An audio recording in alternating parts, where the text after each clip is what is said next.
जो भी चीज़ वो मुझ पे लगाते हैं, जो चीज़ भी मुझ पे बोलते हैं, वो उनके पास उनका कोई जवाब नहीं है। तो उनके पास कोई सबूत है मेरे खिलाफ, तो वो जवाब। यह आवाज है उस शख्स की जिसकी एक जमाने में मुंबई अपराध जगत में तूती बोला करती थी। सफेद बुर्राक कमीज, पतलून और सफेद जूते, सफेद कार और उंगलियों के बीच दबी 555 सिगरेट। जी हाँ, ये छवि थी उस वक्त के मुंबई अंडरवर्ल्ड पर राज करने वाले डॉन हाजी मस्तान हैदर मिर्जा की।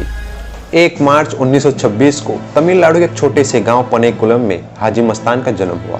8 साल की उम्र में वो अपने पिता के साथ बम्बई आ गए। बम्बई आने के बाद उन्होंने उनके पिता के साथ क्राफर्ट मार्केट में एक साइकिल की दुकान खोली। साइकिल की दुकान खोलने के बाद 1946 में हाजी मस्तान बम्बई डॉक्स में कुली हो गए।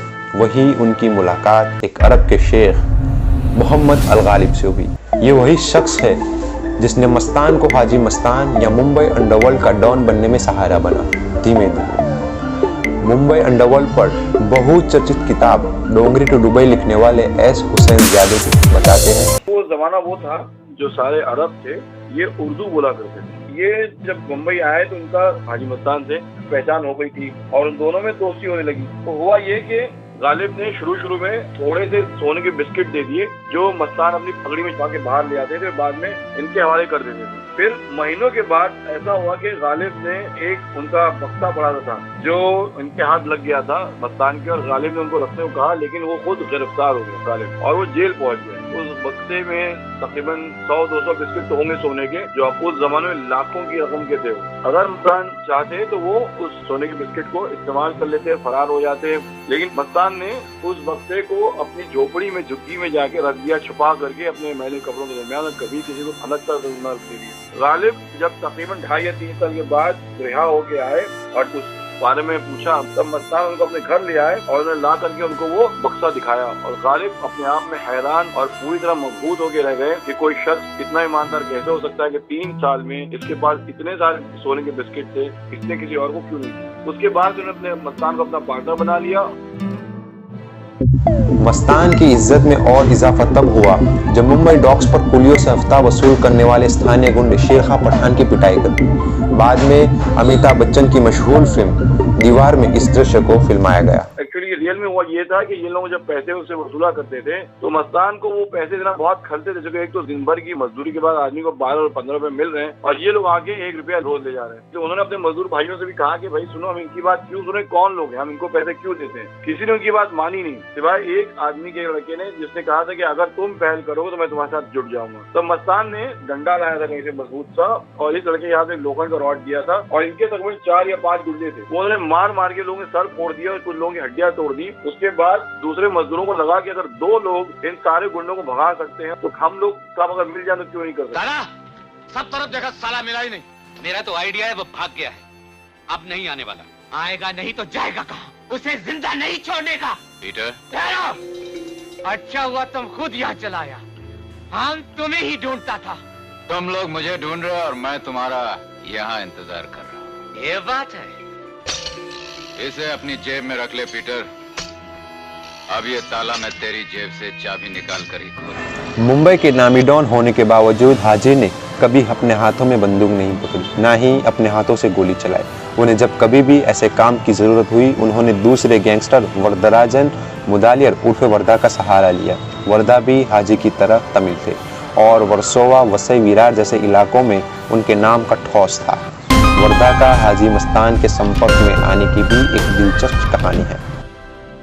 एक स्मगलर को जरूरत पड़ती है, वो लोगों की जो मारपीट करें, जो इनकी मदद करें माल यहाँ ले जाने में और थोड़ी सी अपने आप में हिम्मत रखते हो, जुर्रत रखते हो। उस वक्त वरदराजन मुदलियार एक छोटा सा आदमी था, माटुंगा के एक झोपड़ी झुग्गे के इलाके में दादागिरी करता था वो, और वो इलीगल दारू का बिजनेस करता था। वो डॉक पे चोरी भी करता था और वो डॉक में एक बार पकड़ा भी गया था चोरी के इल्जाम में। अब ऐसे आदमी से हाजी मस्तान ने सोचा कि दोस्ती करना मेरे लिए बहुत मुफीद होगा। साउथ में दोस्ती करने का सबसे बेहतरीन तरीका ये होता है कि आप जाके उनकी जबान बोलिए। वरदराजन ने जेल में एक ऐसे शख्स को देखा जो 555 सिगरेट पी रहा है, बहुत बड़ा सेट दिख रहा है और कोट पैंट पहना हुआ है, उनसे मिलने आया है, पुलिस का आदमी नहीं है। और जब उनसे मिलता है तो उनसे बड़े एहतरामन उनसे कहता है वनक्कम सलेवर, यानी है मेरे सरदार, आपसे मेरा सलाम हो। अब आप सोचिए, झोपड़ी में रहने वाला आदमी, गुंडा सा आदमी, लोग उसको, पुलिस ने उसको बहुत पीटा है पकड़ के 3 दिन से, और उसको एक सेठ बोलता है सरदार आप पे मेरा सलाम। तो वरदाजन पे क्या इसका इंप्रेशन बैठेगा। वरदाजन जो है वो बहुत खुश हो गया और बातचीत में उसको लग गया कि हाजी मस्तान उससे दोस्ती करना चाहता है, तो दोनों ने दोस्ती कर ली।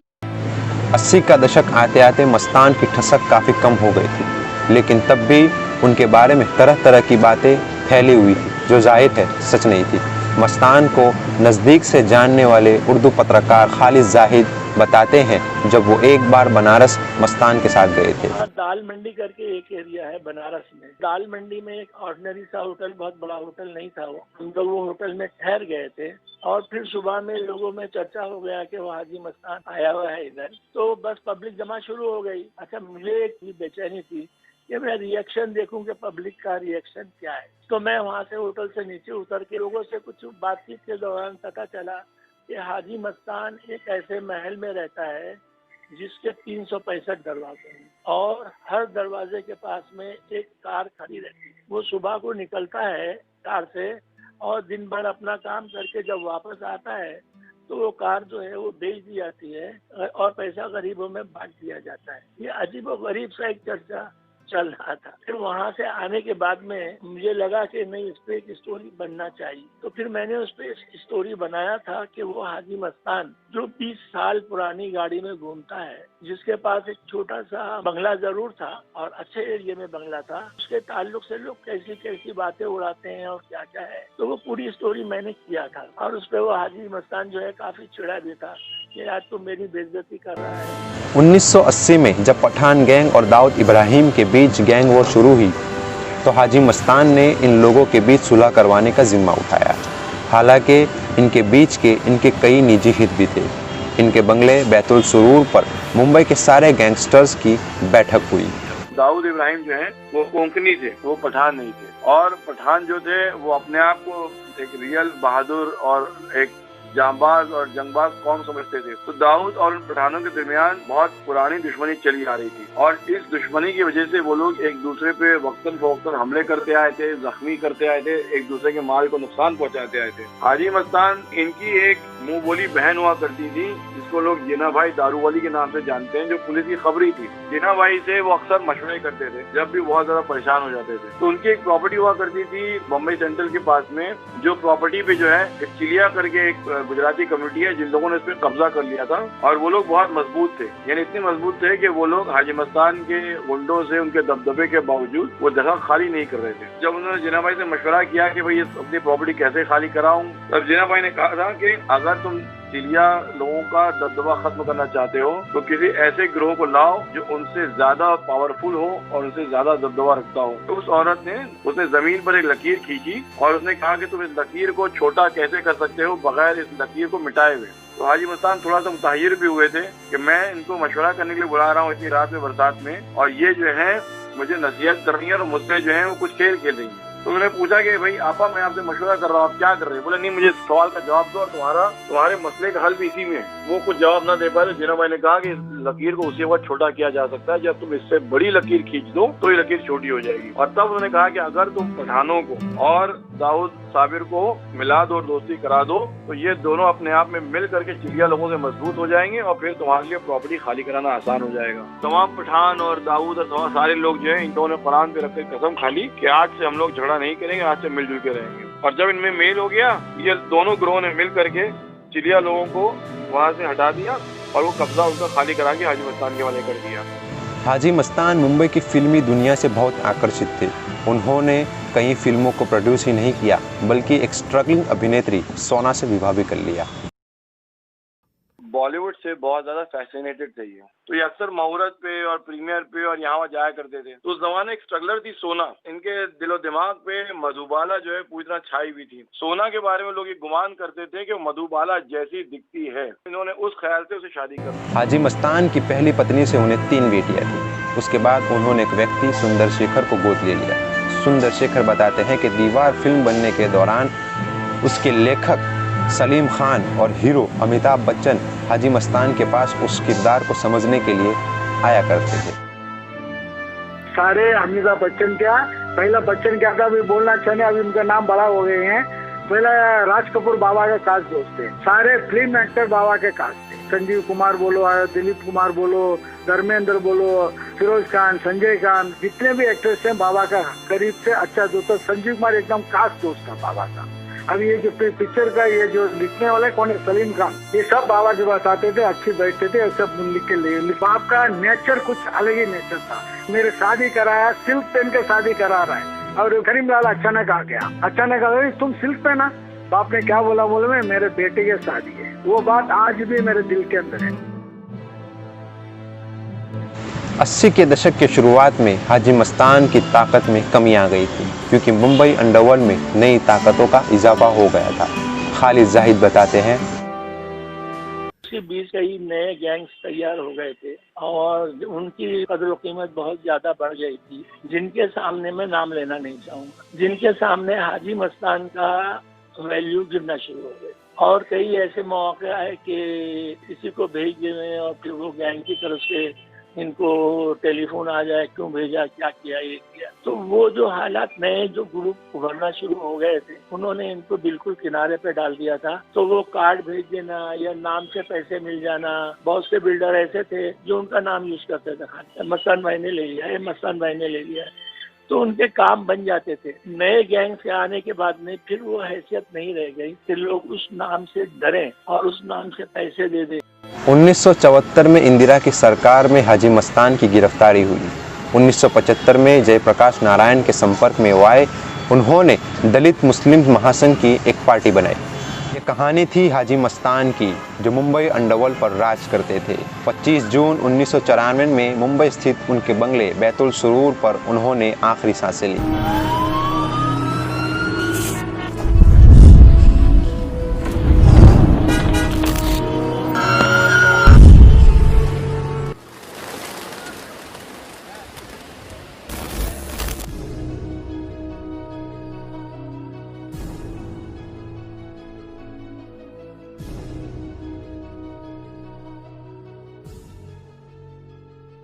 यह कहानी हाजी मस्तान की थी, जिसने भारत के वित्त शहर पर 60 से 80 तक बेशुमार कई अन्य ताकतों का इस्तेमाल और उनके साथ मिलकर राज किया।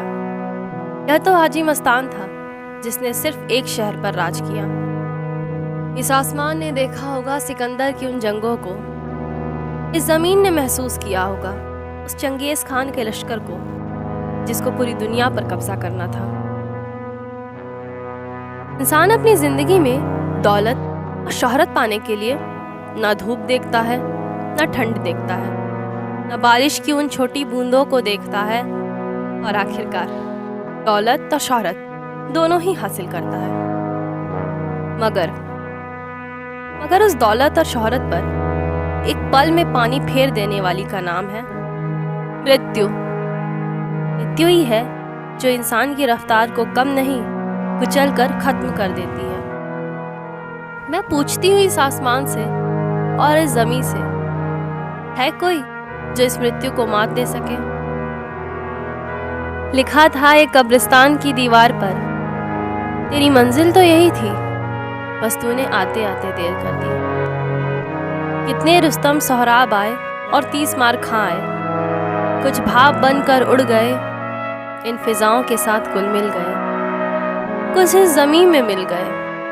ऐ इंसान, तू शहर पर राज कर या पूरी दुनिया पर, तेरा अंत मृत्यु है।